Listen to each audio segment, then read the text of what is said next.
formar a las células sexuales, ¿no? Y donde sí iba a haber variabilidad genética, ¿ok? Si vemos preguntas respecto a este tema, entonces, a ver, vamos con la primera pregunta.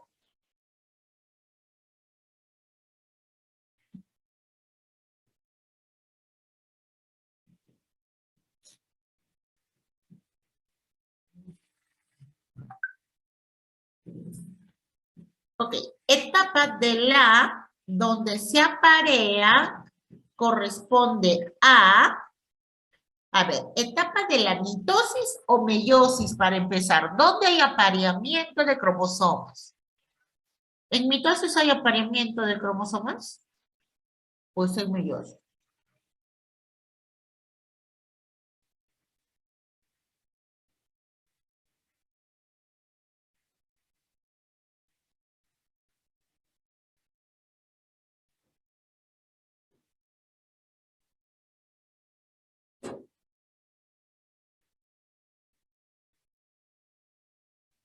Apareamiento de cromosomas homólogos. Eso se da en la fase D. Muy bien. En la fase D. Profase 1, en la fase de cigoteno. Recuerda que la profase 1 tenía lectoteno, cigoteno, paquiteno, diploteno y diacinesis. Y el apareamiento de estos cromosomas homólogos justamente se da en la fase de cigoteno. Y eso pertenece a la fase de la profase 1. ¿No? De la profase 1. Correcto. La B, me dice Brian. Correcto. Muy bien, ya también. Meiosis. 2. Un estudiante al observar una célula germinal al microscopio, oye, a ver, y ahora sí, me dice, aprecia unas estructuras filamentosas dobles dirigiéndose hacia los polos. Usted le diría que corresponde ¿a qué fase? Se observa estructuras filamentosas dobles dirigiéndose hacia los polos.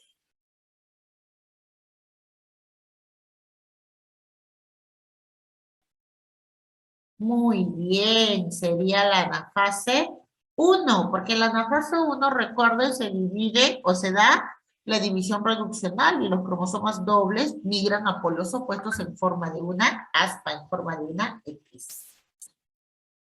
Muy bien.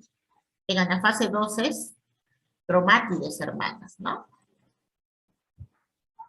3. Las cromátides hermanas se separan viajando a cada polo 2 juegos cromosómicos. Este enunciado hace indicación ya.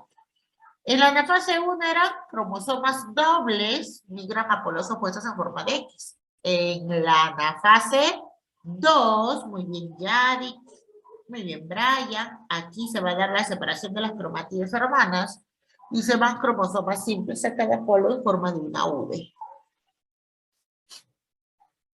Muy bien, la siguiente. 4.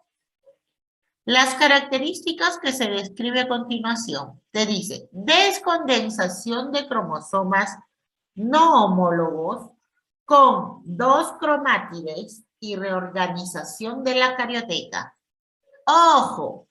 Descondensación de cromosomas no homólogos, pero que tienen 2 cromátidos, o sea, de cromosomas dobles. Y reorganización de la carioteca. ¿Dónde se da la reorganización de los cromosomas o la descondensación de la cromatina, ¿no? Reorganización de la carioteca, eso solo es una telofase. Pero me dice con 2 cromátidos, o sea, cromosomas dobles. ¿Qué telofase es? ¿La 1 o la 2? La 1. Correcto, en la 1 yo veo cromátides hermanas porque recuerde la meiosis 1, recuerda que todavía los cromosomas son dobles, tienen 2 cromátides unidas, cromosomas dobles. En cambio, en la telofase 2 ya son cromosomas simples, solamente una cromátida, ¿cierto? Cromosomas simples. Entonces la respuesta es la E, la 4 es la de telofase 1. 5. Durante el paquiteno de la profase 1, de la meiosis se produce el crossing over. ¿Qué ocurre en este evento? A ver, ¿qué se da en el crossing over? La condensación final de los cromosomas, el apareamiento de los genes, el intercambio de ADN entre homólogos, el apareamiento de los homólogos y la duplicación de los cromosomas. ¿Qué marcarías? Con seguridad, Brian. Brian me está escribiendo por el chat. Muy bien. ¿Qué se da en el crossing over? Recuerden que el crossing over es el entrecruzamiento de los cromosomas homólogos. ¿Para qué? Para la recombinación genética. Entonces, no hay con las palabras como tal, pero ¿cuál es la que hace referencia a la recombinación genética?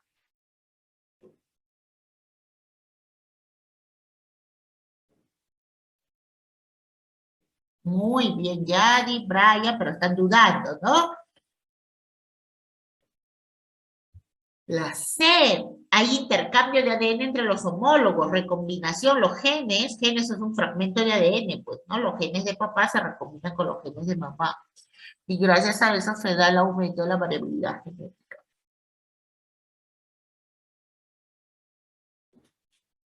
6. Fase de la profase 1, donde ocurre el apareamiento de los cromosomas homólogos. Y se forman los bivalentes. Los bivalentes se llaman tetradas. ¿En qué fase se formaban las tetradas? Aunque no se veían de manera nítida, recuerda.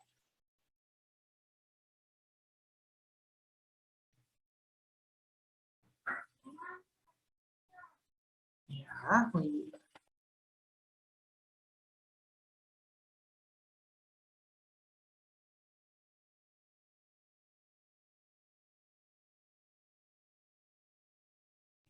Muy bien, Brian. Brian nomás me está recordando el tema.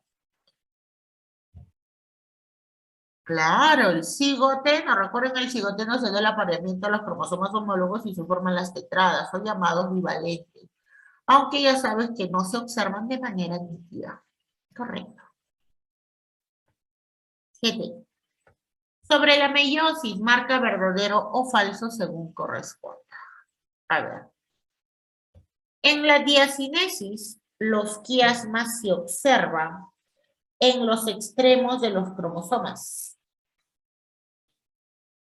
2. El crossing over ocurre en el diploteno. 3. La meiosis 2 reduce a la mitad el número cromosómico.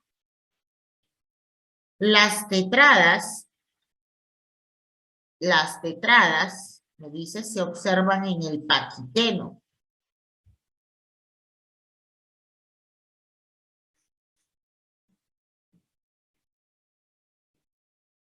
Y en la anafase 1 se separan las cromátides dirigiéndose hacia los polos. Muy bien. ¿Cuál sería la respuesta?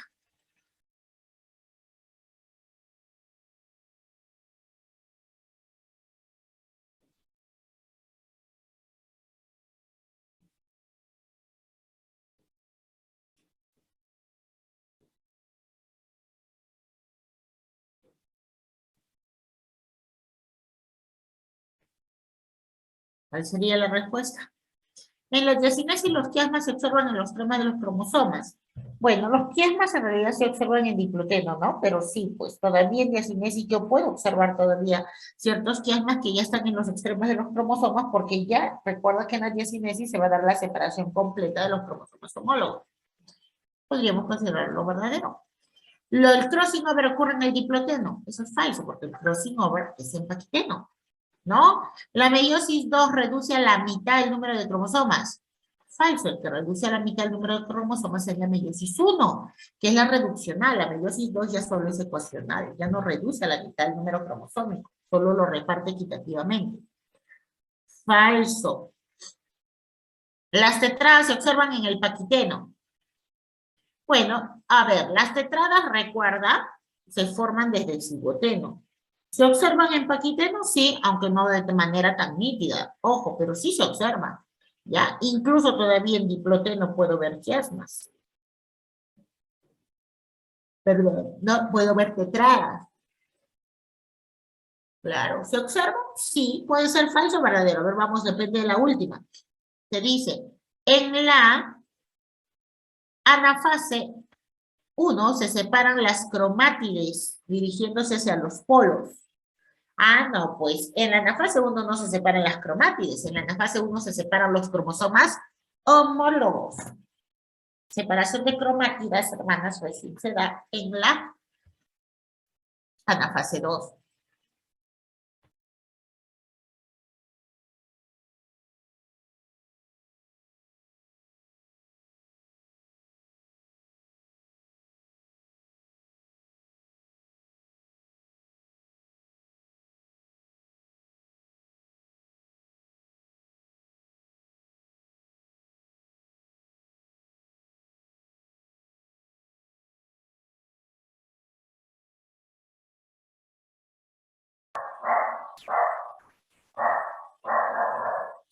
Listo, entonces vamos a la 8. Te dice, un fármaco actúa inhibiendo el apareamiento de los cromosomas homólogos durante la profase 1 de la primera división meiótica.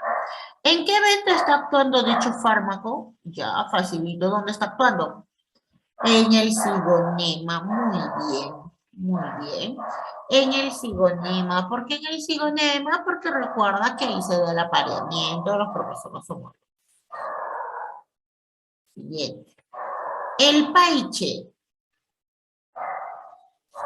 Arapaima gigas presenta en sus células somáticas 56 cromosomas. ¿Cuántas tetradas podríamos contabilizar en la meiosis 1?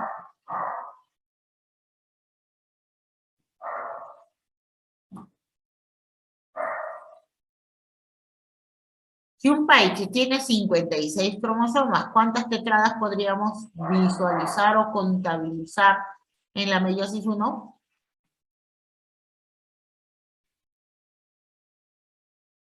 ¿Cuántas tetradas? 56 entre 2, ¿cuánto es?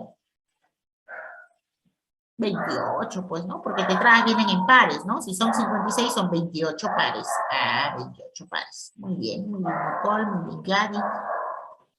Muy bien. Siguiente. En una muestra de biopsia testicular de un varón adulto, vista al microscopio, solo se aprecian espermatocitos primarios y secundarios. De lo mencionado se puede inferir que las células, ojo, solo se ven espermatocitos primarios y espermatocitos secundarios, se dice, ¿no? Entonces, de lo mencionado se puede inferir que las células no culminaron la meiosis 2, que los espermatocitos secundarios no pueden realizar mitosis, que las células no han iniciado la meiosis, ¿ok? Que culminó la meiosis con la obtención de espermátidas. Entonces, ¿cuál sería la respuesta? Si hay espermatocitos primarios y secundarios, obviamente que la célula todavía no ha terminado la meiosis 2, porque después de la meiosis 2 yo voy a observar espermátidas, ¿no? Después de la meiosis 2. En la homogénesis, y esto justamente lo vamos a ver ahora, lo vamos a dejar aquí bien, la 11, porque vamos a ver ahorita la homogénesis. Porque creo que estas últimas ya nos habla de homogénesis. A ver, vamos a terminarlo ya. Y ahorita lo vamos a explicar. En la homogénesis humana se pueden identificar células diploides y también células haploides. Si el alumno Jaimito se le pide reconocer a las células diploides en este proceso, ¿qué células reconocerá Jaimito? Recuerden que en la homogénesis las células diploides son los ovogonios y los ovocitos primarios. Son células diploides. 12. En la división por meiosis, las células hijas resultan con la mitad del número de cromosomas de la madre. Meiosis 1, claro. Si una célula de la mosca Drosophila melanogaster con 2N, 8 cromosomas, realiza esta división, En la metafase 2, cada célula tendrá, a ver, ojo, si esta hace la primera división meiótica, va a tener 2N4 cromosomas. Y 4 cromosomas dobles. En la metafase 2, ¿qué tipo de cromosomas va a tener? 4 cromosomas, metafase 2 me ha dicho, ¿no? 4 cromosomas dobles. 4 cromosomas simples en el cuadro de la célula.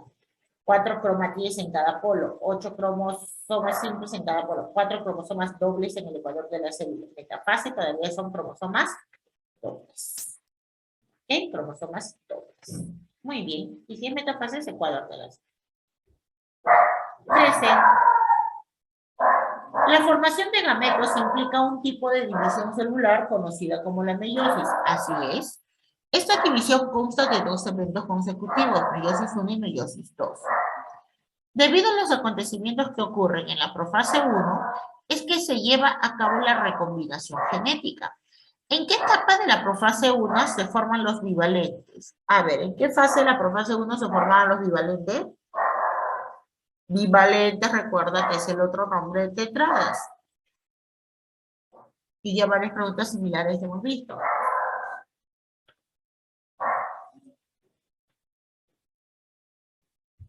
Muy bien, Nicole. Muy bien, Brian. Claro, muy bien, Yadi.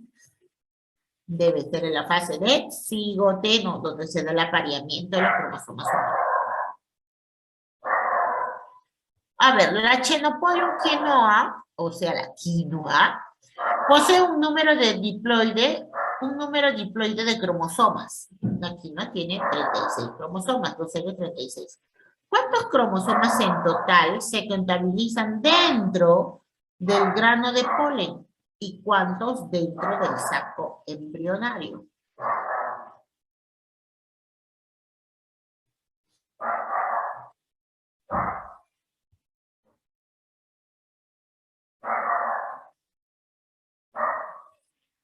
¿Cuántos veríamos? A ver, es como que ¿no? El grano de polen de la quinoa tiene cromosomas completos, ¿no? Listo. A ver, no, esto en realidad es mitosis, no es meiosis. ¿No? Meiosis también.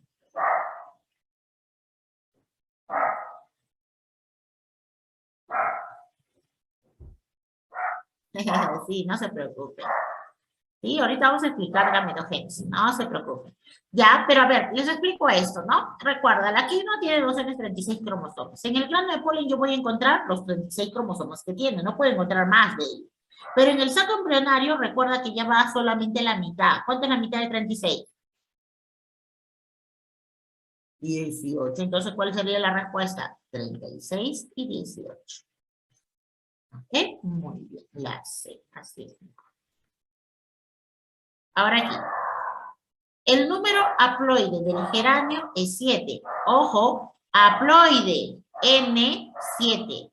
Respecto a su gametogénesis, indicar si los enunciados son verdaderos o falsos, según corresponda, y elegir la alternativa correcta. ¿Qué dice? 1. El megasporocito presenta 28 cromosomas.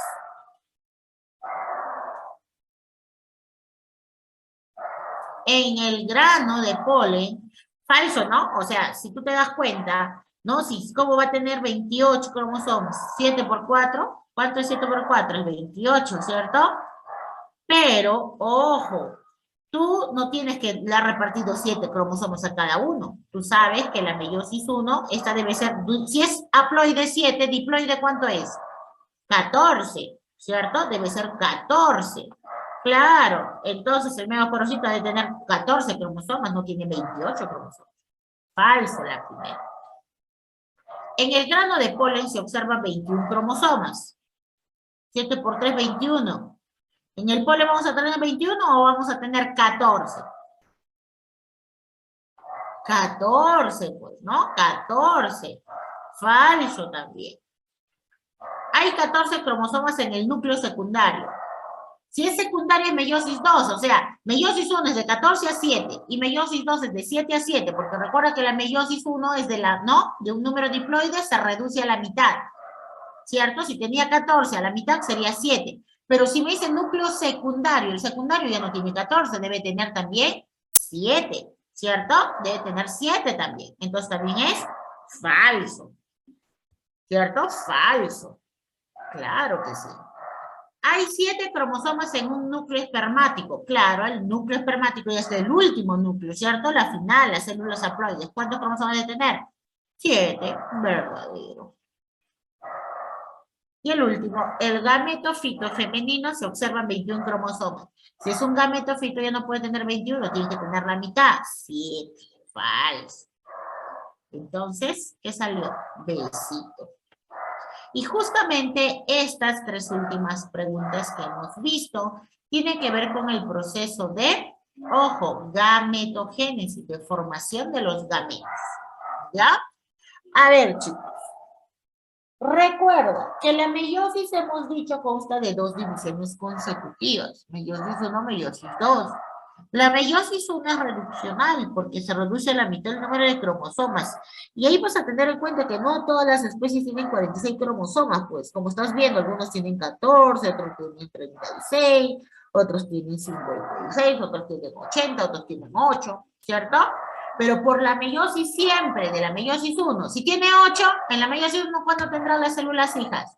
4. Y en la meiosis 2 deben tener igual 4 cromosomas cada célula hija.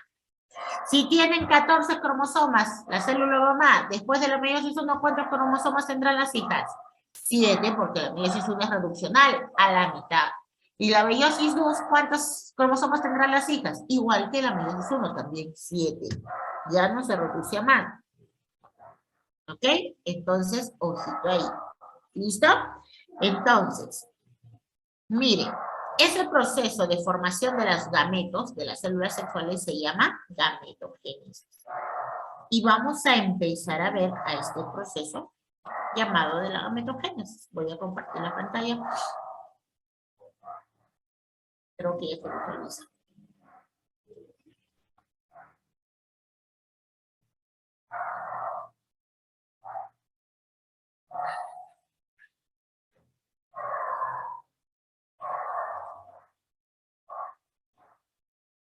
Sí se ve, ¿no? Un ratito. Un momentito. Ok, ya se ve. Muy bien. Vamos a empezar con esta temática que corresponde a la gametogénesis. Para empezar, ¿qué cosa viene a ser un gameto, chicos? ¿Qué es un gameto?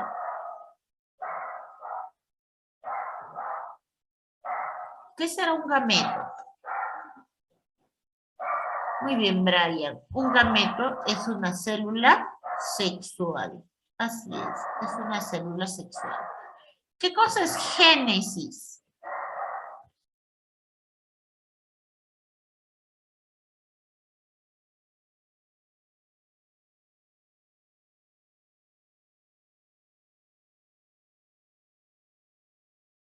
Muy bien, claro. Origen, inicio, formación, eso significa génesis, ¿ok? Entonces, si nosotros fusionamos esos términos, una gametogénesis, ¿qué cosa viene a ser una gametogénesis? Viene a ser la formación de las células sexuales, ¿ok? Eso es una gametogénesis, la formación de las células sexuales. Y nosotros tenemos que las células sexuales en el varón viene a ser el espermatozoide y en la mujer viene a ser el óvulo.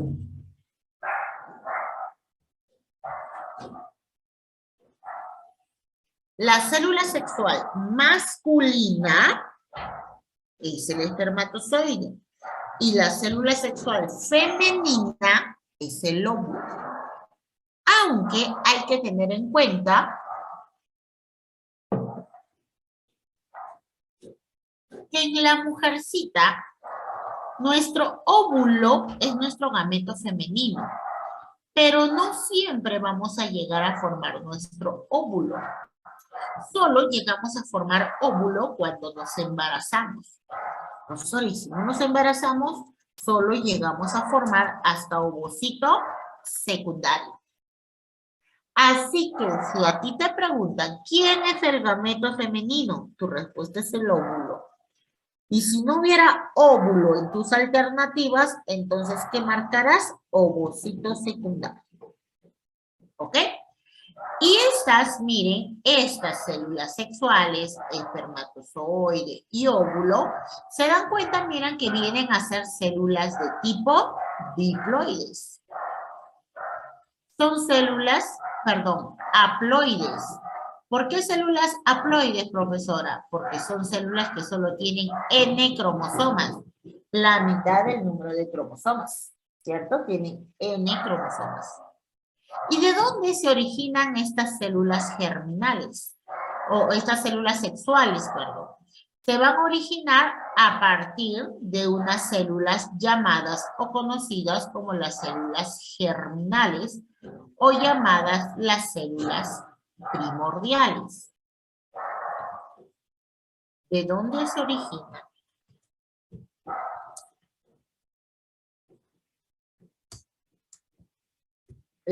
Los gametos, o sea, las células sexuales, se originan de las células germinales o llamadas células primordiales. Y las células germinales o primordiales se caracterizan porque son células diploides, quiere decir que tienen 2 N de cromosomas. ¿Quién es la célula germinal masculina? La célula germinal masculina se llama la espermatogonia. ¿Y quién es la célula germinal femenina? La célula germinal femenina viene a ser la ovogonia. ¿Ya? La ovogonia. ¿Listo? Quiere decir entonces que a partir del espermatogonio o gonia se originan los espermatozoides. Y a partir de los ovogonios u ovogonias se originan los óvulos. Pero, para que estas células germinales, den origen a estas células sexuales, estas han tenido que pasar por 3 procesos importantes. Han tenido que pasar, uno, por un primer proceso llamado el proceso de la proliferación. O también se le conoce como el proceso de multiplicación. 2, han pasado por otro proceso que viene a ser el proceso de crecimiento, que es el proceso que incluye a la meiosis 1 y a la meiosis 2. Y 3, han tenido que pasar por un tercer proceso, que viene a ser el proceso de maduración o diferenciación. ¿Listo? Para que estas células germinales, o sea, espermatogonias u ovogonias, den origen a las células sexuales, han tenido que pasar por esos 3 procesos, ¿no? Por un proceso de proliferación, de crecimiento y de maduración.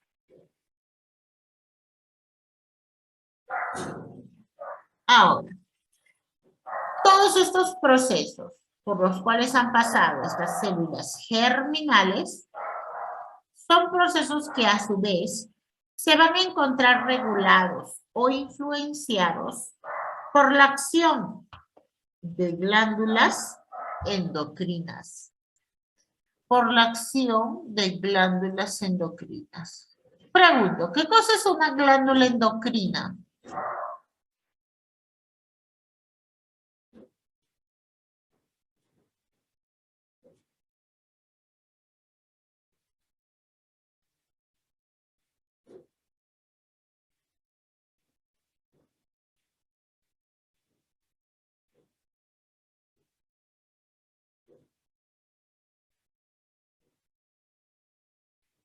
A ver, los leo. Lugar donde se forman... Ya, muy bien, Brian, por ahí, claro. ¿Qué es una glándula endocrina, chicos?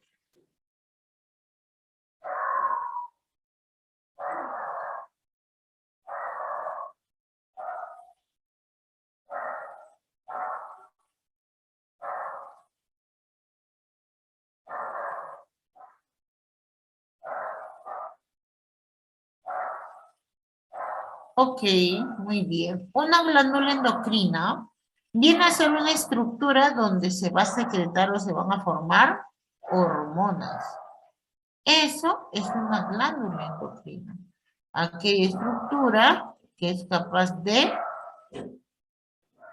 secretar una hormona, fabricar una hormona. Toda estructura que secreta o forma una hormona se dice que es una glándula endocrina.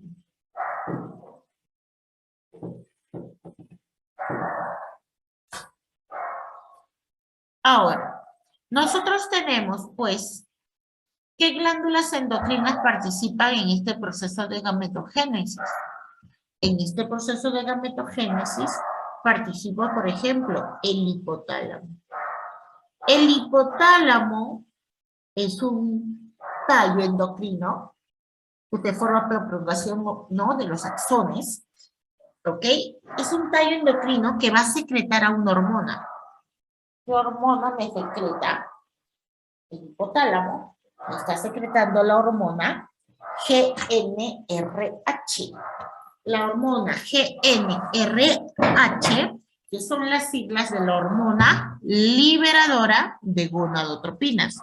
Recuerda que el hipotálamo solo secreta dos tipos de hormonas: hormonas liberadoras y hormonas inhibidoras. Toda hormona que tú veas en el hipotálamo que tenga la letra R, R viene de releasing, ¿no? Que es liberación en inglés.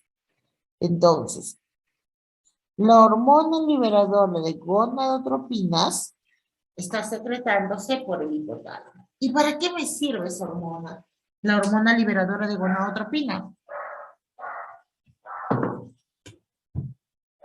Pues esta hormona es aquella que a su vez va a estimular a otra glándula endocrina. ¿A quién va a estimular la hormona liberadora de gonadotropinas? A esta de acá. A otra glándula endocrina que es la hipófisis. La hipófisis, que es una estructura endocrina, un órgano endocrino que a su vez tiene dos, ¿no? Dos porciones, ¿no? O dos lóbulos. Un lóbulo más grande que se llama el lóbulo anterior y un lóbulo más pequeñito que se llama el lóbulo posterior, ¿no? El lóbulo anterior, la adenohipófisis, y el lóbulo posterior, la neurohipófisis. ¿Y qué me va a hacer esta hipófisis? Bueno, cuando la hormona GnRH estimula a la hipófisis va a captar ese mensaje y va a liberar a dos, ¿no? A dos hormonas. A estas hormonas se le conoce como las hormonas gonadotrofinas. ¿Ok? ¿Y cuáles son esas hormonas que secreta la hipófisis? Tenemos a la hormona, la FSH, y la hormona LH. La FSH, que son las siglas de la hormona folículo estimulante. Y la LH, que son las siglas de la hormona luteinizante.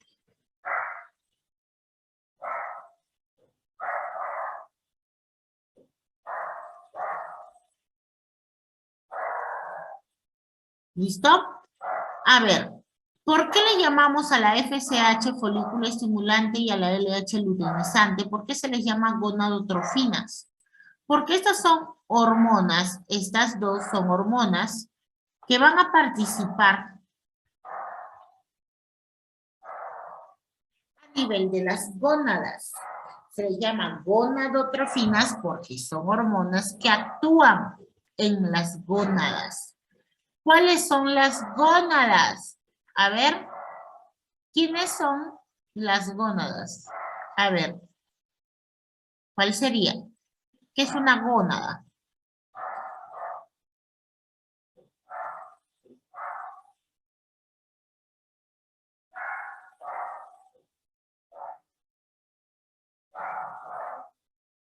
Ya, por acá me envió un mensaje, a ver, los leo. Testículos y ovarios. Ya, ellas son las gónadas. A ver, una gónada es un órgano donde se va a fabricar estas células sexuales. ¿Quién es la gónada femenina?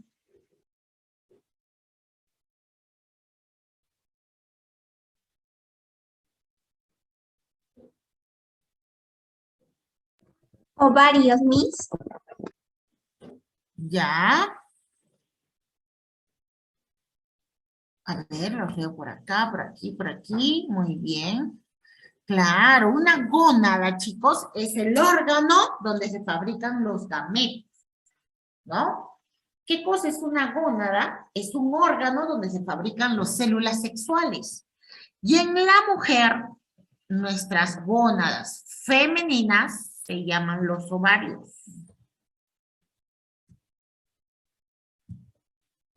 Y en el varón, sus gónadas masculinas se llaman los testículos. Muy bien, Heidi.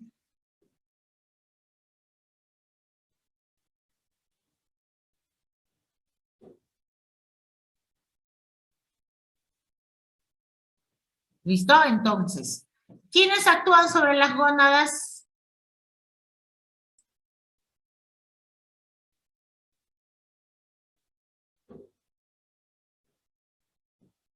¿Ok? Solo dos me han respondido, chicos. Entonces, ¿qué cosa era una gónada? El órgano donde se fabrica los gametos. ¿Y quién es la gónada masculina?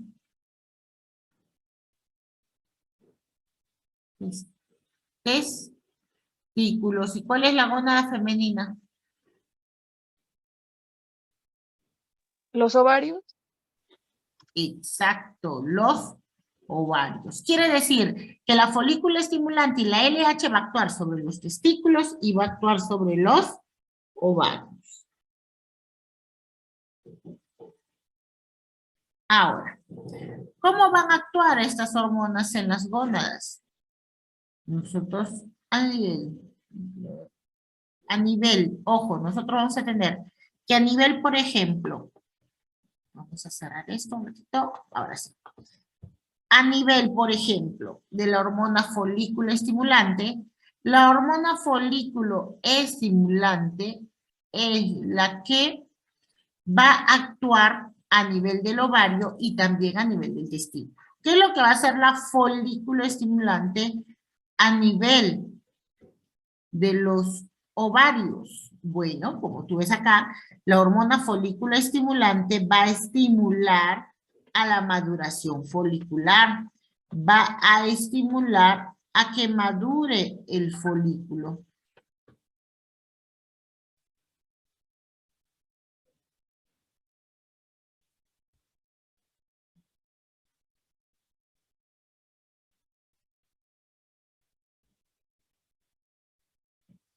A ver, miren acá, ahora sí, ya está.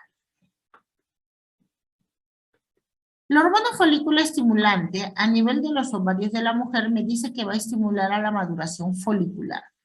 La mujercita tiene en sus ovarios folículos ovarios.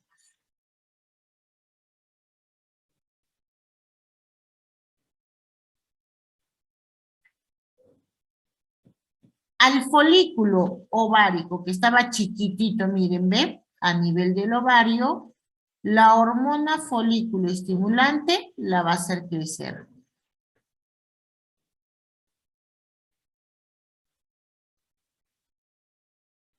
¿Ok?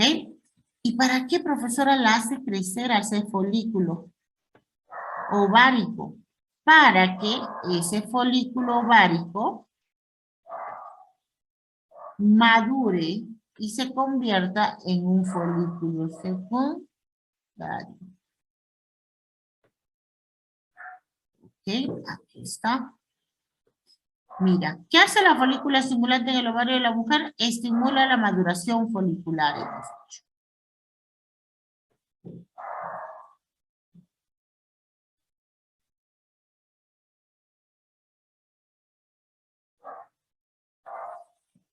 ¿Listo? Aquí está, ¿ven? Acá yo tengo este rojito que está, ¿cierto? Es mi folículo. primordial, el chiquitito, que está dentro de un folículo que también se llama folículo primordial. Pero conforme este folículo, que es la casita, pues, de ese ovocito que está dentro, ojo, ovocito primario, ojo, este folículo va a ir creciendo, porque la folícula estimulante la estimula y hace que crezca. De folículo primordial, ahora se convierte en un folículo primario, en un folículo secundario, hasta convertirse en un folículo maduro, que se llama el folículo de Graf. ¿Ok? El folículo de Graf. Y ojo, cuando mi folículo va madurando desde primordial hasta folículo secundario, ¿ok? Está madurando mi folículo desde chiquitito hasta folículo secundario. Hasta ahí se dice que se está dando la meiosis 1, división ecuacional.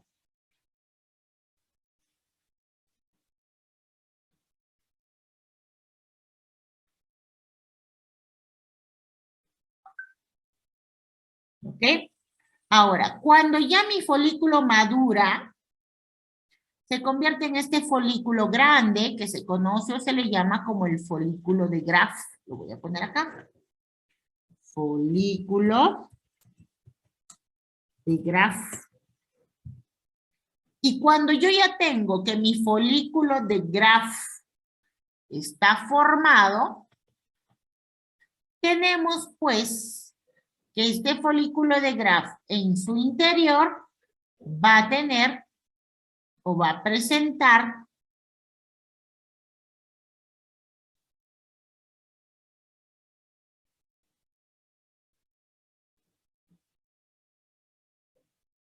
¿ok? Entonces, aquí, disculpen, acá.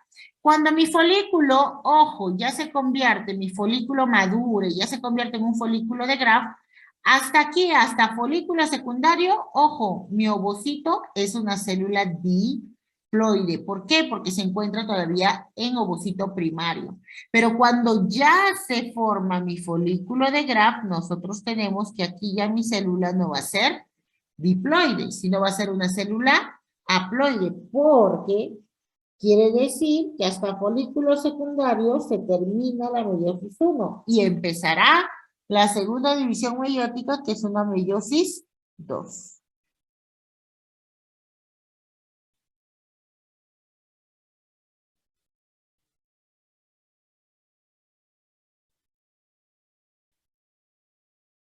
¿Listo? Miren, ojito, ¿qué tipo de células son acá los ovocitos que están dentro de los folículos primordiales, primarios y secundarios? Son células diploides. Mientras que mientras que en el folículo maduro, que es el folículo de Graf, vamos a tener nosotros que aquí ya no hay una célula diploide, sino hay una célula haploide. ¿Y para qué me sirve este folículo que madure, que vaya creciendo en el ovario? Porque los folículos maduros son los que producen y secretan a la hormona feminizante, que en este caso vienen a ser estas hormonas feminizantes, que en este caso vienen a ser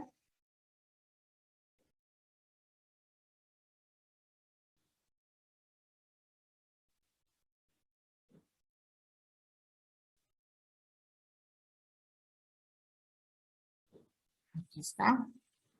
¿Cuál es? A ver, este folículo conforme van madurando, cuando madura, van a empezar a secretar una hormona o la hormona feminizante que vienen a ser los estrógenos. ¿Ya? Que vienen a ser los estrógenos, correcto. ¿Quiénes secretan estrógenos? Los folículos maduros son los que secretan estrógeno. Los folículos maduros. Pero esta hormona folículo estimulante también estimula o actúa a nivel del varón, a nivel de los testículos. Y la hormona folículo estimulante es aquella hormona que hace que en los testículos se exciten a unas células grandes que se conocen como las células de Sertoli o llamadas células sustentaculares. ¿Para qué van a estimular a las células de Sertoli? Porque las células de Sertoli son células grandes, gigantes, que como dice su nombre, van a sostener. Dentro de ellas van a sostener, van a mantener, van a proteger, van a nutrir a estos. Ojo, van a nutrir a estas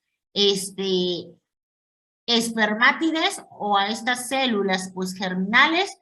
Le van a dar todo lo necesario para que se convierta en una célula sexual. En el varón, la hormona folículo estimulante estimula a las células de Sertoli.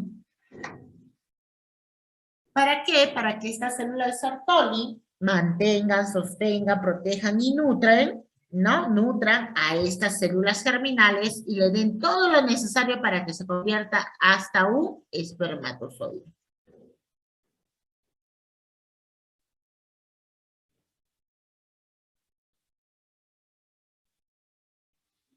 Entonces, mira, esto es lo que hace la hormona folículo estimulante. Pero, así como la folícula estimulante tiene, pues, ¿no? Su función, la hormona folículo estimulante, ¿no? A ver, que actúa a nivel de ovarios y testículos, de igual forma su homólogo, que es la otra hormona, que es la hormona luteinizante, que es la LH, también va a actuar a nivel de las gónadas, a nivel de la mujer, a nivel de sus ovarios y también va a actuar a nivel de los testículos del varón. ¿Y qué hace la hormona luteinizante en los ovarios de la mujer? La hormona luteinizante en los ovarios de la mujer es la hormona que va a estimular a la ovulación. ¿Qué cosa es la ovulación? Es la expulsión del ovocito secundario de la trompa de falopio. ¿Qué sucede en esta, qué sucede con la acción del LH a nivel de esta gónada? Pues va a suceder que este folículo maduro, que nosotros vimos que maduró por la folículo estimulante, en la mujercita, por acción de la hormona LH, va a hacer que este folículo maduro se rompa, mira, ve. Y en este caso, al romperse este folículo maduro, el ovocito secundario que estaba dentro va a ser liberado y pasará de los ovarios a la trompita de falopio. ¿Cómo se llama ese proceso?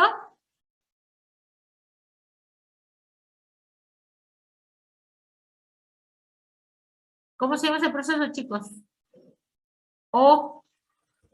Ovulación, ¿no? La ovulación. Así es.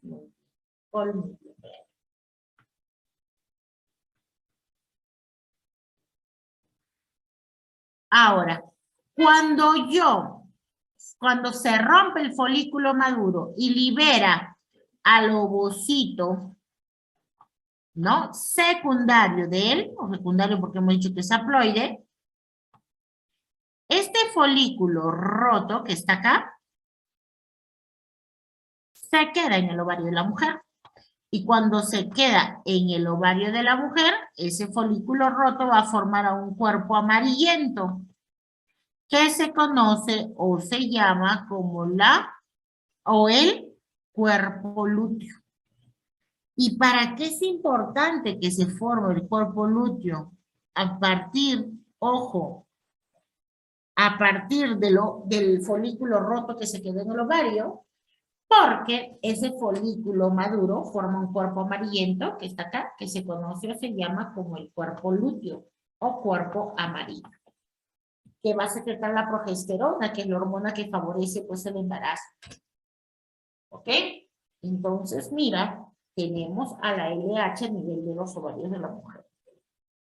Pero la LH también actúa a nivel de los testículos. ¿Y qué hacen los testículos? La hormona LH, la luteinizante, estimula otras células que están en los espacios intersticiales del testículo, que se llaman las células de Leydig, o también conocidas como las células intersticiales. Y estas células de Leydig, o células intersticiales, son aquellas células que están encargadas de secretar, sintetizar a la testosterona. La testosterona, que es una hormona masculinizante.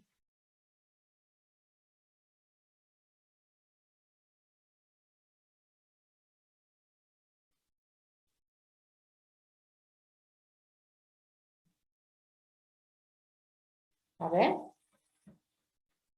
¿Qué hace la célula de Leydig? Se trata de testosterona, ¿no? Entonces, miren, de manera conjunta la FSH y la LH están participando en diferentes momentos, tanto a nivel del ovario y a nivel de los testículos. ¿Con qué finalidad, profesora? Con la finalidad pues, de ayudar al proceso de formación de la médula.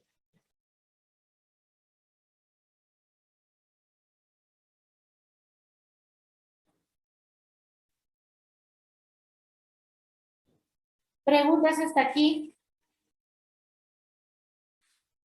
Mira que estamos viendo la primera partecita primero, ¿no? De la gametogenia.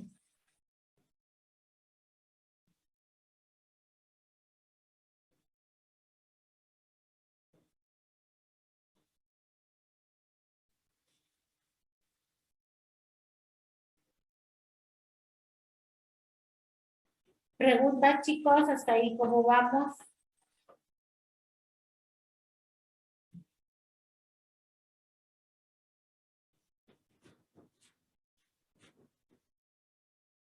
Muy bien, Nicole, muy bien, Denis. Ahora las dos, los demás.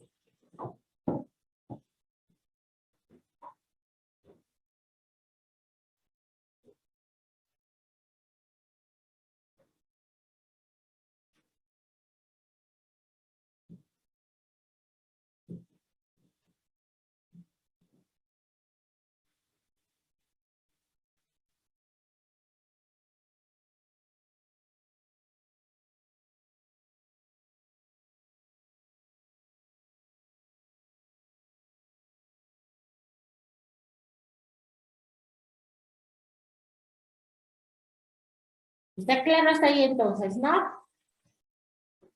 Que los tres nomás me mandan su mensaje. Los demás no están.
Muy bien. A ver, dice el vicepresidente. Ya, rapidito lo explico nuevamente. Hemos dicho que la gametogénesis es la formación de los procesos de las células o formación de células sexuales. ¿Quiénes son las células sexuales? Son células haploides, que en el varón se llama espermatozoide y en la mujer se llama óvulo. ¿A partir de quién se forman estas células sexuales? A partir de estas células diploides, llamadas células germinales o células primordiales, que en el varón, ojo, se llaman espermatogonias, en la mujer ovogonias, que son células diploides que para que se conviertan en células sexuales tienen que pasar por estos tres procesos. Proceso de proliferación, de crecimiento y de diferenciación o maduración. Todos estos procesos que se dan en estas células van a estar regulados por la presencia, ojo, o la influencia de glándulas endocrinas. Glándulas endocrinas como el hipotálamo que secreta la hormona liberadora de gonadotropinas. Esa hormona que a su vez es una hormona que estimula a a la hipófisis. Ahorita voy a la hipófisis, ¿no? Van a estimular a la hipófisis. ¿Y a la hipófisis para qué la estimulan? Para que ésta secrete dos hormonas, que es la hormona FSH y la LH, la folículo estimulante y la luteinizante. ¿Por qué la FSH y la LH se les llama gonadotropinas? Porque estas son hormonas que actúan sobre las gónadas. ¿Qué cosa es una gónada? Hemos dicho, una gónada es el órgano donde se fabrican las células sexuales. En el varón su gónada masculina es el testículo y en la mujer son los ovarios. Así que la FSH actúa sobre los testículos y ovarios y la LH también actúa sobre los testículos y ovarios. ¿Listo? Ahora, ¿qué hace la FSH en los ovarios? Hemos dicho que estimula la maduración folicular. Hacen que los folículos P, folículos primordiales, que son chiquitos, que son los que tienen a los ovocitos dentro, maduren, crezcan, se convierten de folículo primario a un folículo secundario y lleguen hasta un folículo maduro que se llama el folículo de Graf. Hemos dicho que estos folículos maduros son los que secretan a los estrógenos, que son las hormonas feminizantes. Recuerden que de folículo primordial hasta folículo secundario existen células diploides, ¿no? Ovocitos primarios, pero que son células diploides. Cuando ya este folículo secundario se convierte en un folículo maduro, folículo de Graf, este ya viene a ser o va a tener en su interior, va a presentar a células haploides.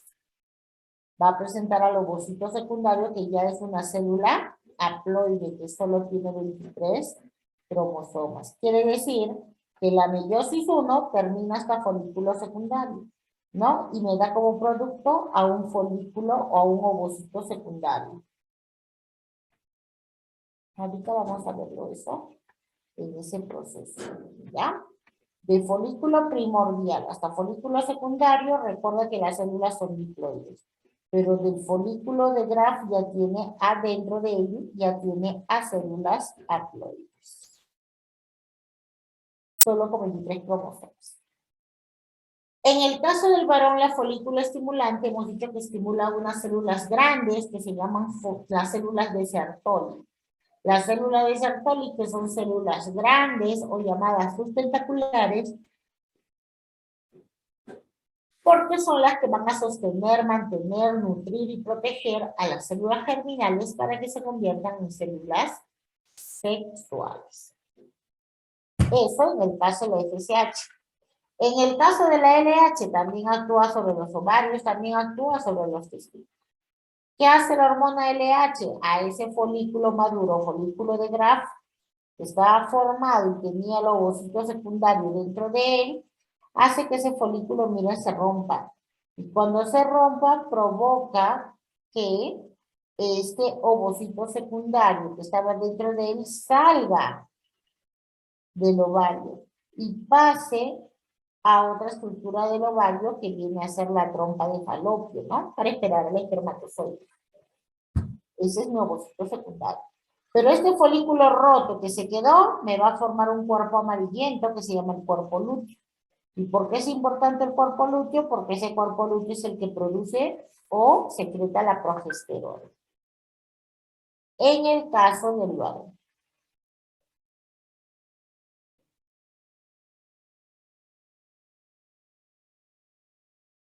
En el caso de la mujer, ¿no?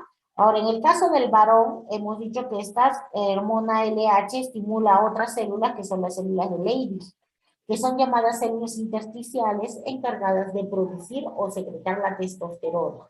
Recuerden que la testosterona es la hormona masculinizante, la que le da los rasgos o los caracteres sexuales secundarios al varón.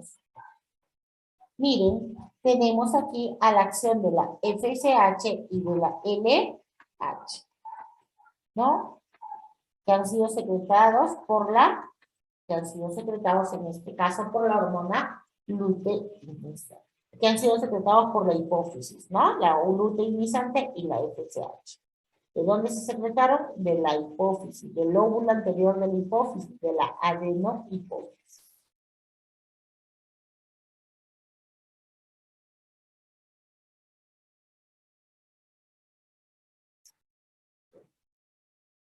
Ahora sí. Ahora sí, gracias. Ok.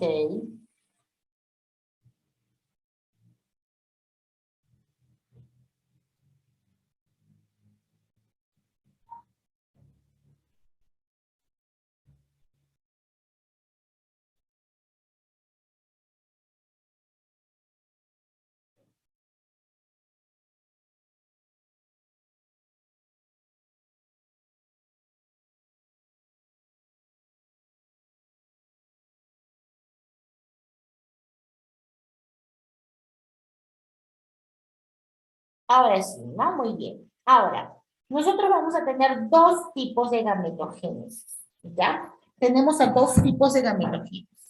A la gametogénesis masculina y a la gametogénesis femenina. Son dos tipos de gametogénesis.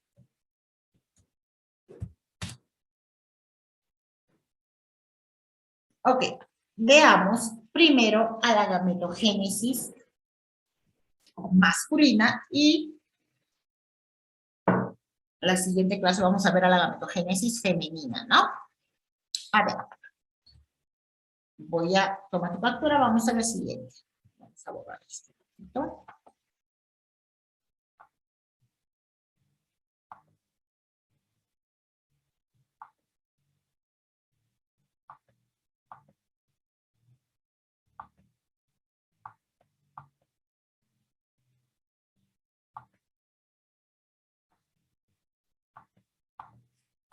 Ya.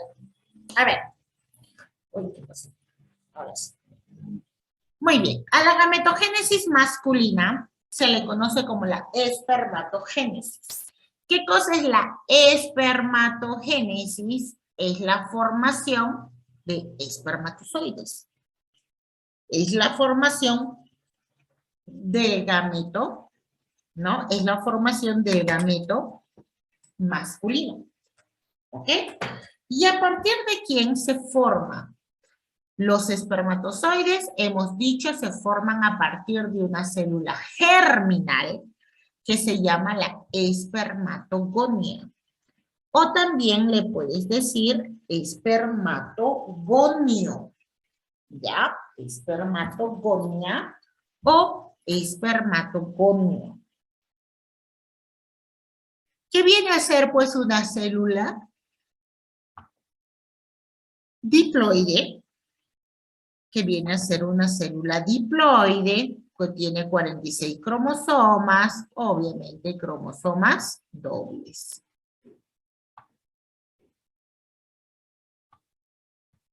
¿Ok? Esta espermatogonia en el varoncito va a pasar por este proceso de gametogénesis, que se lleva a cabo en los testículos. ¿En qué parte del testículo? A nivel de los túbulos seminíferos del varón. ¿Y cuánto tarda todo el proceso de formación de espermatozoides? Dura aproximadamente entre 60 a 75 días. ¿Ok? De 60 a 75 días. Un promedio, pues, de 65 a 70 días, ¿no? Un promedio. ¿Ok? Ojo, ¿cuándo inicia el varoncito a formar sus espermatozoides? La espermatogénesis se inicia recién en la pubertad. Quiere decir que un niño no tiene espermatozoides. ¿Cuándo empiezan a formar espermatozoides? Recién en la pubertad. Y ahí nosotros tenemos pues que en la pubertad este espermatogonio va a ser su primera fase, que es la fase proliferativa. ¿Y qué hará? Va a multiplicarse, va a aumentar el número. ¿Ok? Y para ello, ¿qué cosa va a hacer, profesora? Va a ser una división mitótica. ¿Qué cosa es la mitosis? Es una división ecuacional donde la carga genética es la misma, ¿no? Donde solo se reparte equitativamente el número de cromosomas. Y por la mitosis y por la mitosis esta espermatogonia se va a dividir y me va a dar a otras células idénticas a la madre, que también se llaman espermatogonias, que también son células diploides, pero son células diploides, pero que van a tener cromosomas simples. Ya no van a ser cromosomas dobles, sino cromosomas simples. ¿Ok? ¿Para qué ha hecho esto mi espermatogonia? Ha hecho su primera mitosis, su proliferación. Para aumentar solamente en cantidad. Una vez que las espermatogonias se dividieron por mitosis, estas se siguen llamando espermatogonias. Estas se seguirán llamando espermatogonias. Y cada espermatogonia que estamos viendo va a ser su fase de crecimiento, que es la segunda fase. Hará su fase de crecimiento, aumentará de tamaño, duplicará su ADN o material genético y va a crecer, miren, ¿ve? Va a crecer y se va a convertir en una célula que también va a ser diploide, pero como ha duplicado su ADN, va a convertirse en una célula diploide, pero con cromosomas dobles, ¿no? Con cromosomas dobles. Esta célula diploide más grande, con cromosomas dobles, ya se le conoce como el espermatocito. ¿Cómo se le llama? Espermatocito. Acá está, ve. Espermatocito primario. Y cuando el varoncito está formando su espermatocito primario, ojo, el varoncito recién lo está formando en la pubertad.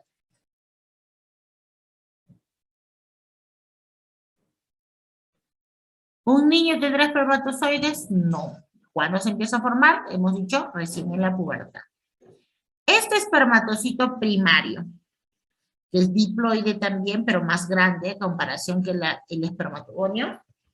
Este espermatocito primario es el que hace la primera división meiótica, la meiosis 1, que es una división reduccional, ¿sabes? Y por la meiosis 1, cada espermatocito, ¿no? Este espermatocito primario, ¿ok? Que se formó en la pubertad, se va a dividir. ¿Y qué me va a dar como producto? A 2 células hijas con la mitad del número de cromosomas haploides, pero que siguen teniendo cromosomas dobles, ¿no? Ya lo hemos visto en meiosis. ¿Cómo se llaman estas células que salen después de la meiosis 1?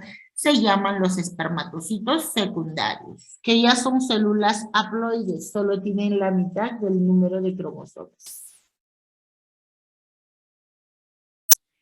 Ahora, estos espermatocitos secundarios ahora son los que van a realizar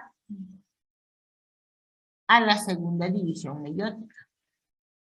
Cada una de las hijas de la meiosis 1, el espermacito secundario, ahora se divide y va a pasar por la meiosis 2. Y por la meiosis 2, cada célula empieza a dividirse y me da a otras células que también serán, en este caso, células haploides con 23 cromosomas cada una, pero mira qué tipo de cromosoma van a tener las células ya después de la meiosis 2, solo cromosomas simples. Recuerda que la meiosis 1 era reduccional, era de diploides a haploides, pero seguían teniendo cromosomas dobles a dobles. En cambio, la meiosis 2 ahora son las células hijas haploides con cromosomas dobles, se divide en división ecuacional y cada una me da 2 células hijas también haploides, pero con cromosomas simples. A estas células hijas haploides con cromosomas simples se les conoce, se les llama como los espermátides. Espermátides o espermatozoides.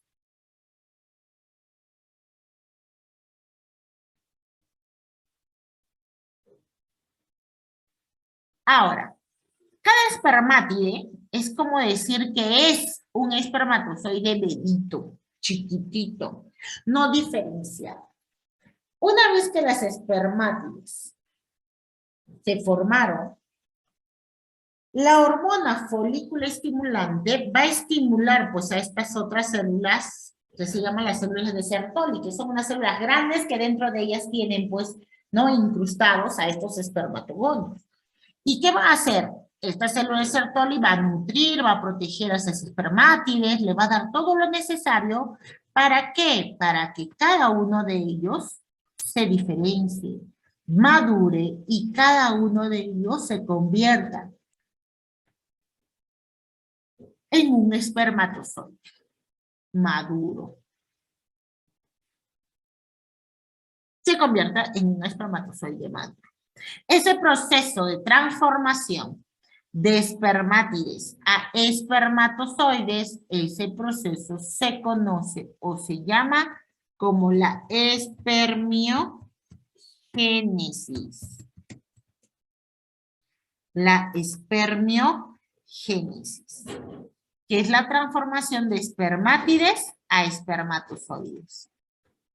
Una vez que ya se transformaron los espermátides a espermatozoides, ojo, yo cuando digo que ya es un espermatozoide adulto, cuando ya tiene sus partes bien definidas, pues, ¿no? Un espermatozoide adulto tiene una cabeza, un cuello, una cola. La cabeza, ¿no? Que es todo esto de aquí, tiene dos partes, la punta de la cabeza y el núcleo.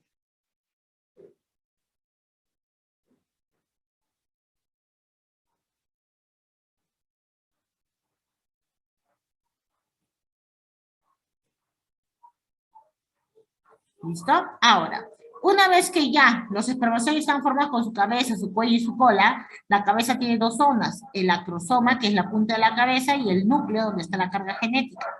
El cuello, que tiene muchas mitocondrias, porque en el cuello vamos a encontrar la vaina mitocondrial, que dan energía, y la cola, que viene a ser el flagelo, que le permite el desplazamiento.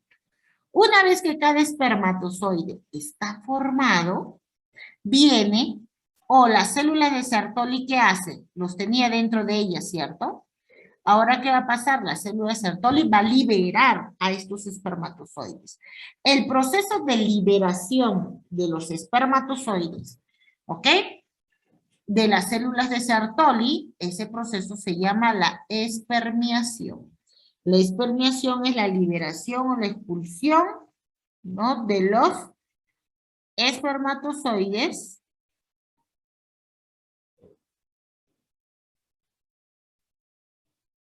¿Ok? La espermiación es la liberación de los espermatozoides por parte de las células de Sertoli. Estaban en los testículos, en los túbulos seminíferos del testículo. Pero cuando ya son liberados, estos salen de los túbulos seminíferos del testículo y se van a ir a almacenar al epidídimo, a otra parte del a otra parte del testículo, ¿no? Van a ir a almacenarse en el epidídimo. ¿Y para qué, profesora, van a almacenarse el epidídimo? Para esperar, para pasar primero por un proceso de capacitación que le van a ayudar pues en los procesos de fecundación. Van a esperar en el epidídimo hasta que sean expulsados en una eyaculación. ¿Cuánto es el tiempo de vida media de un espermatozoide? Su tiempo de vida media de un espermatozoide es aproximadamente de 72 horas. ¿Ok? De 72 horas. Un espermatozoide aproximadamente puede vivir unas 72 horas. Ojo, pero 72 horas vivirá siempre en cuando sea a una temperatura corporal, ¿ya? A una temperatura corporal, ya sea que hayan sido depositados en un canal vaginal o ya sea que ellos permanezcan en los testículos. Una vez formado el espermatozoide, estos viven aproximadamente 72 horas. Ojo, a temperatura corporal, como te dije, ¿no? En el cuerpo de la mujer, en el cuerpo del varón. Porque, ¿qué pasa si el espermatozoide cae al medio ambiente?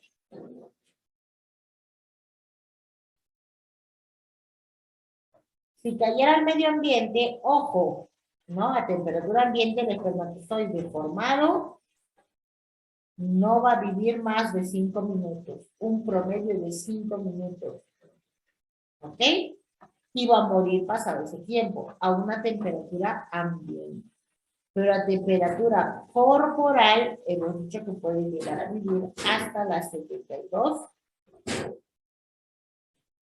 o sea, aproximadamente 3 días. ¿Listo? Algo que siempre te van a preguntar aquí de espermatogénesis es el tipo de célula que es cada uno. Recuerda que los únicos diploides que hay siempre son los gonios y los primarios. En el varón, el espermatogonio y el ovocito primario son las únicas células diploides que tienen 2 cromosomas. En cambio, el espermatocito secundario hasta espermatozoide, de espermatocito secundario, espermátide y espermatozoide, como tú ves, ya vienen a ser células haploides.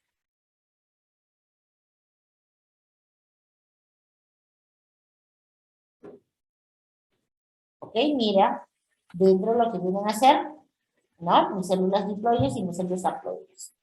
Otra cosa que te van a preguntar aquí también, y es común que te pregunten, ¿no? La cantidad de células que hay por cada división. Por ejemplo, si a mí me dijeran, ¿cuántos espermatocitos primarios hay a partir de 100 espermatogonios? Será la misma cantidad, por 1. Para saber la cantidad de espermatocitos primarios a partir de un espermatogonio, es la misma cantidad. ¿Por qué, profesora? Porque aquí no hay división, mira, ahí solamente ha habido, ¿qué cosa? Crecimiento.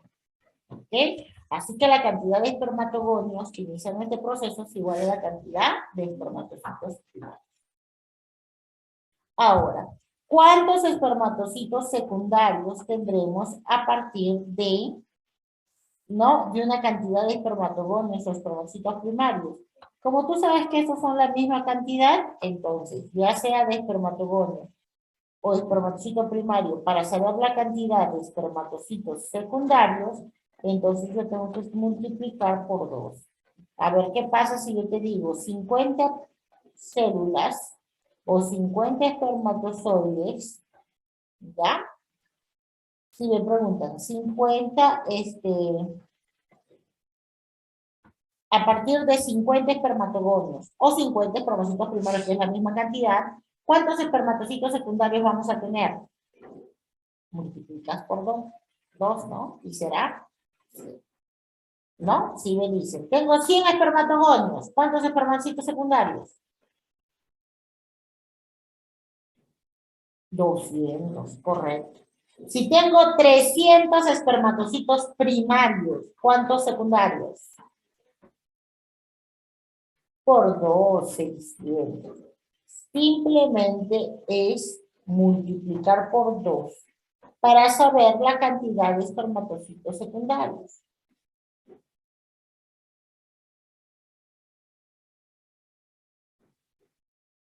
¿Listo?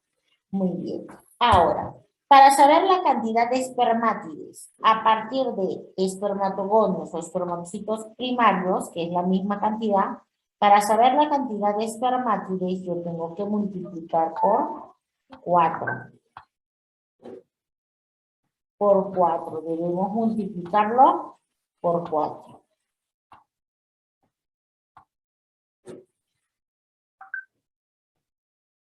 Entonces, si te digo, hay 100 espermatogonios, ¿cuántos espermátides? 400. Si hay 2000 espermatocitos primarios, ¿cuántos espermátides? ¿Por cuánto? 2000 espermatocitos primarios. ¿Cuántos espermátides? Por 4, 8000.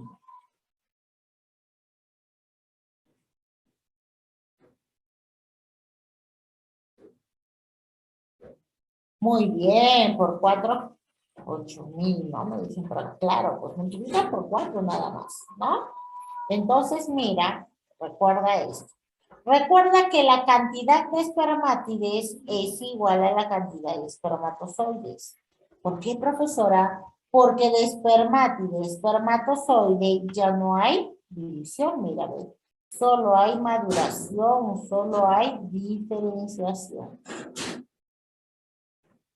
Así que, ¿no? Así que la cantidad de espermátides siempre va a ser la misma cantidad, ojo, de espermatozoides.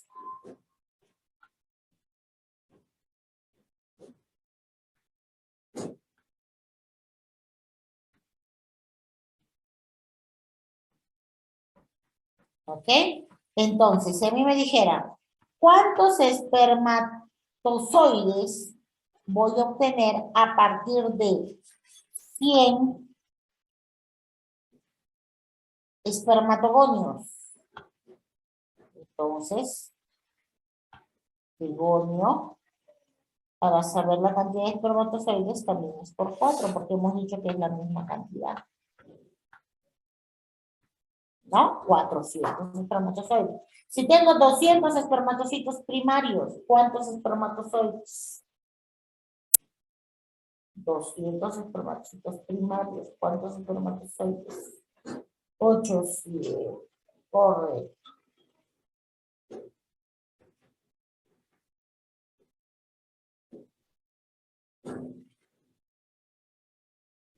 Ahora, otra cosa que te tienden a preguntar acá, de repente por la cantidad de gametos funcionales. ¿Quiénes son los gametos funcionales, profesora? Son los espermatozoides. Si a ti te preguntaran, ¿no? ¿Cuántos gametos funcionales? Te están preguntando, ¿cuántos espermatozoides se obtienen a partir de 100 espermatogonios? Tú ya sabes que la cantidad de espermatogonios a espermatocito primario es la misma cantidad. Así que ya sabes que si es de espermatogonio o espermatocito primario, para saber la cantidad de espermatozoides, simplemente multiplicamos por 4. ¿No? Entonces, si tengo 100 espermatogonios, ¿cuántos gametos funcionales tengo? Gametos funcionales son los espermatozoides. Tengo 100 espermatogonios. ¿Cuántos espermatozoides tenemos? 400. Muy bien. Si tengo 200 espermatocitos primarios, ¿cuántos espermatozoides o gametos funcionales?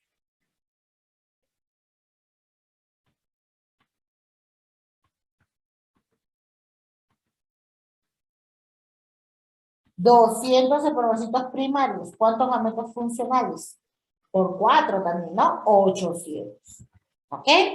Si me dijeran, si me dijeran, ¿cuántos gametos funcionales a partir de espermatocitos secundarios?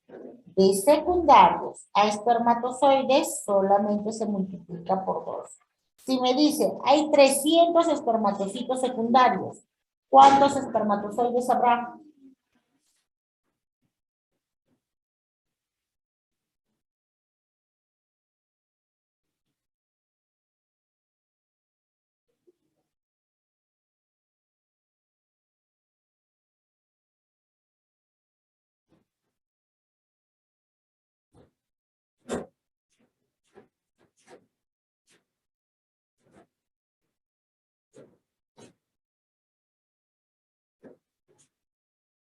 ¿Cuánto sería, chicos? Tengo 300 espermatocitos secundarios. Muy bien, Yadi, muy bien, Brian, están por el chat. Claro, tengo 300 espermatocitos secundarios. ¿Cuántos espermatozoides o gametos funcionales? Estamos diciendo que de secundario a espermatozoides solo se multiplica por 2.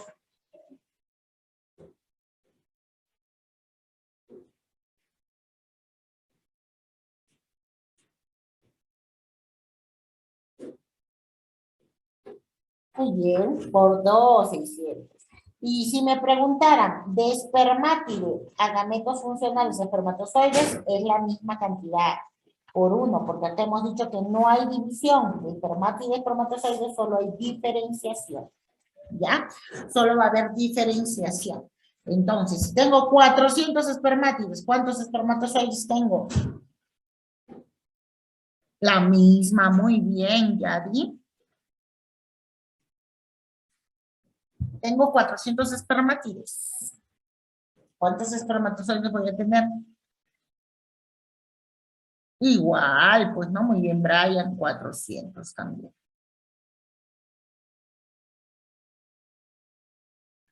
¿No? Entonces, mira, eso no tienes que olvidar. ¿Ya? A ver, para todos, a través del chat, ¿cuántos gametos funcionales se obtienen a partir de 3.000 espermatocitos secundarios? ¿Cuántos gametos funcionales se obtienen a partir de 3.000 espermatocitos secundarios? Muy bien, Bravo. Muy bien, Yadi. ¿Los demás? ¿Dónde estamos?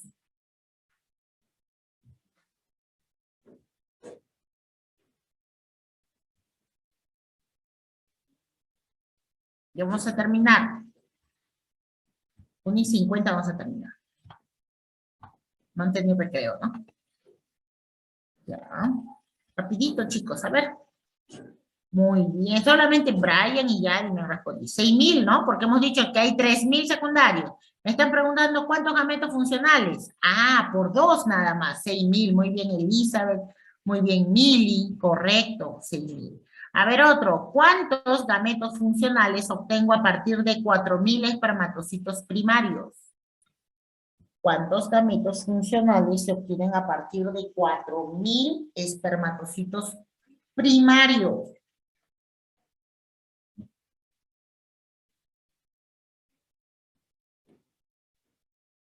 Muy bien, Brian, muy bien. Muy bien.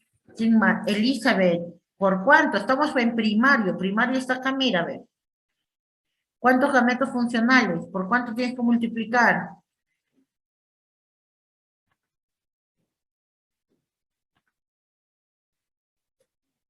Ya, entonces, a ver. Si estoy en primario, ¿por 2 o por 4? Mira, estamos acá en primario. Hemos dicho que los primarios, ¿no? Mira, de primario o gonio, que es lo mismo, ¿cierto? Para el gameto funcional, mira por cuánto está. Ah, por 4. Entonces, ¿cuánto sería? 1.600. 1.600 o 16.000, porque les dije 4.000, no les he dicho 400. 16.000, pues, ¿no? 16.000 sería. Muy bien.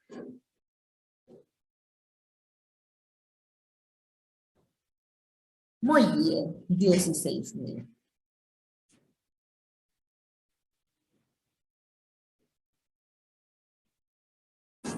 Muy bien, entonces ya está, mira, ve, nuestro proceso de espermatogénesis, ¿ya? Entonces recuerden, pues, de gonios, ¿no? O de gonios o primarios, para saber los gametos funcionales, es por 4.